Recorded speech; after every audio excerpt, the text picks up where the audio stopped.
Hamas தாக்குதலின் போது உயிரிழந்த அடையாளம் காணப்படாத இஸ்ரேலியர்களின் உடல்கள் வைக்கப்பட்டுள்ள ஷுரா ராணுவ தளத்தில் இருந்து நேரடி தகவல்களுடன் எமது சிறப்பு செய்தியாளர் ஹரிஹரன் இணைந்துள்ளார். அவரிடம் விவரங்களை கேட்டு பெறலாம்.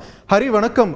போர் தொடங்கி 19 நாட்கள் கடந்த நிலையிலும் இன்னும் அந்த தாக்குதல் பாதிக்கப்பட்ட உயிரிழந்த நபர்களுடைய உடல்கள் இன்னும் அந்த ராணுவ தளத்தில் வைக்கப்பட்டிருப்பதை நம்ம புரிஞ்சுக்கிறோம்.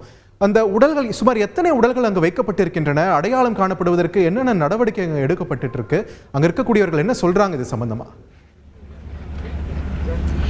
இப்போ சில வினாடிகளுக்கு முன்பாக இந்த பெட்டிகள் திறக்கப்பட்டன. இங்கே தான் அடையாளம் காணப்படாத உடல்கள், அதாவது அக்டோபர் 7ஆம் தேதி ஹமாஸ் இங்கே தாக்குதல் நடத்தினாங்க இல்லையா, அதில் 1400க்கும் மேற்பட்டவர்கள் கொல்லப்பட்டிருந்தார்கள்.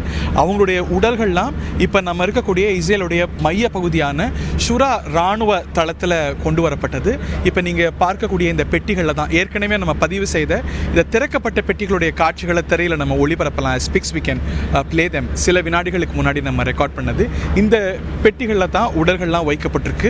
மொத்தமாக 1400க்கும் மேற்பட்டவர்கள் உயிரிழந்த நிலையில் அதில் கிட்டத்தட்ட ஒரு 800 உடல்கள் இது வரைக்கும் அடையாளம் காணப்படாமல் இருக்கிறது. காரணம் என்னவென்றால் அது முற்றிலும் உருக்குலைந்து சிதைந்திருக்கு. பல உடல்களுக்கு தலை இல்லை, சில உடல்கள்னு சொல்ல முடியாத அளவுக்கு உடல் பாகங்கள் மட்டுமே சிறிய சிறிய பைகளில் இருக்கின்றன. இவங்க எப்படி ஐடென்டிஃபை பண்ணுறாங்க அப்படின்னு கேட்டிங்க. அது இவங்களுக்கு ஒரு பெரிய சவாலாக இருக்கிறதாகவே இங்கே இருக்கக்கூடிய ஃபாரன்சிக் டீம் சொல்கிறாங்க. இராணுவத்துடைய ஃபாரன்சிக் டீம் 24 மணி நேரமும் இப்போ நீங்கள் பார்க்கக்கூடிய இந்த அறைகளில் இருக்கக்கூடிய பிணங்களை ஐடென்டிஃபை பண்ணுறதுல முயற்சி எடுத்துகிட்டு இருக்கிறாங்க.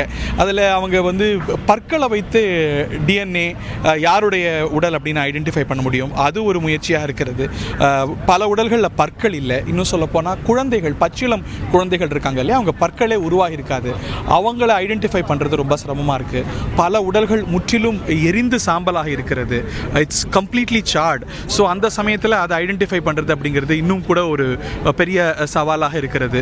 ஸோ இந்த சவால்களுக்கு மத்தியில் சர்வதேச ஃபாரன்சிக் எக்ஸ்பர்ட்ஸ் எல்லாம் கொண்டு வந்து, ஏன்னா இந்த இறந்து போனவங்களுக்கு ஒரு பெரிய துயரம் ஏற்பட்டிருக்கு, அதை தாண்டி அவங்களுக்கு ஒரு ஃபார்மல் க்ளோஷர் வேணும், யாருடைய உடல் என்று ஐடென்டிஃபை பண்ணி அவங்களுக்கு இறுதி சடங்கு நடக்கணும் அப்படிங்கிறதுனால இஸ்ரேலிய வல்லுநர்கள், சர்வதேச வல்லுநர்கள் அப்படின்னு பலரும் இதற்கான முயற்சிகளில் ஈடுபட்டு இருக்கிறாங்க.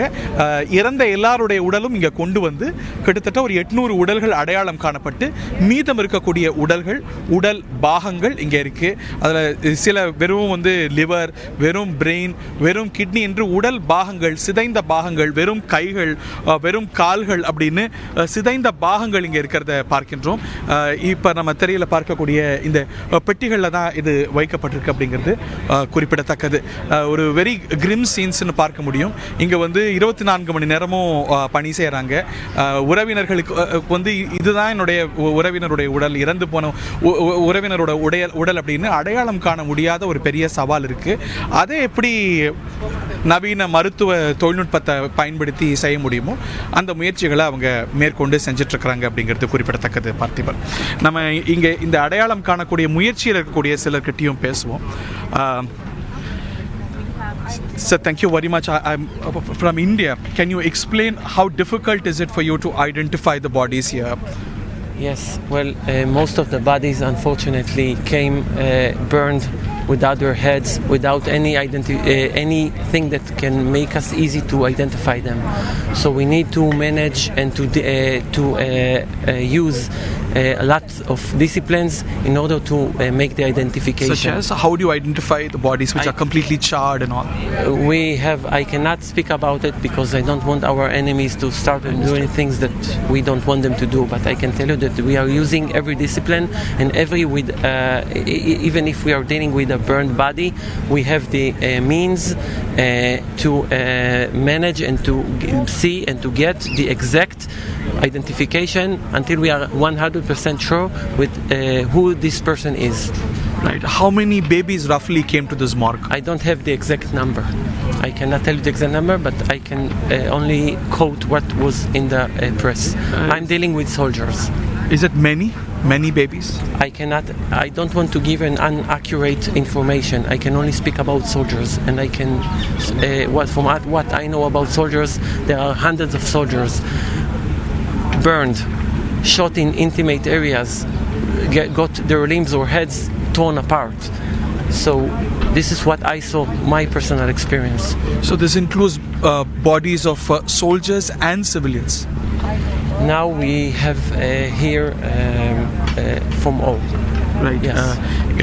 ராணுவ வீரர்கள் குடிமக்கள் அப்படின்னு அக்டோபர் 7ஆம் தேதி இறந்த அவங்களோட எஸ்டிமேட் 1400+ உடல்கள் இங்கே கொண்டு வரப்பட்டு இன்னும் ஒரு 800 உடல் பாகங்கள் இன்னும் ஐடென்டிஃபை செய்யாமல் இருக்குது. ஆனால் எங்கள்கிட்ட அதற்கான தொழில்நுட்பம் இருக்குது, நாங்கள் செஞ்சுருவோம். அது என்னென்னு எங்கள் எதிரிகளுக்கு தெரிந்துடும் அப்படிங்கிற காரணத்தினால சொல்ல விரும்பலை அப்படின்னு நம்மிடையே பேசிய இராணுவ பிரதிநிதி இங்கே சொன்னார். 24 மணி நேரமும் இராணுவம், போலீஸ் எல்லாரும் சேர்ந்து இந்த பணிகளை செஞ்சிட்ருக்காங்க அப்படிங்கிறது குறிப்பிடத்தக்கது.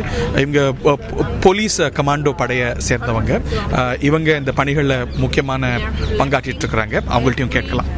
Fragment anything that looks like something human, because by now almost 3 weeks after the atrocious events, we find bones, we find fragments. So they are collecting everything, and all these fragments are brought here to identify.